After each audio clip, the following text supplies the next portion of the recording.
Coronation Street's Bernie Winter receives jail warning in court. She could be torn apart from her son Paul. Coronation Street's Bernie Winter is warned that she's facing a prison sentence next week. Bernie receives the worrying news as she faces court for her recent involvement in criminal activity. In this week's episodes, Bernie is worried that her son Paul Foreman will struggle financially as he faces an 11-week wait for a personal independence payment. Paul was diagnosed with motor neurone disease earlier this year and gave up his job at the builder's yard as he was no longer able to complete the physical jobs. Bernie meets with her friend Big Garth and asks him to sell the rest of their stolen goods at a knockdown price as she now needs money more quickly. Big Garth follows these instructions, but a police officer soon spots him handing a wad of cash to Bernie.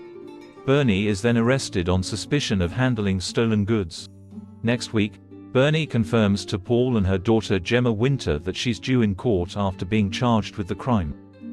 After receiving advice from solicitor Joel Deering, Bernie decides to plead guilty. Paul, Gemma, Dev Allahan and Billy Mayhew are all present in court as Bernie hears her fate. The judge takes a no-nonsense approach, pointing out that Bernie already has a criminal record and will need to face a custodial sentence.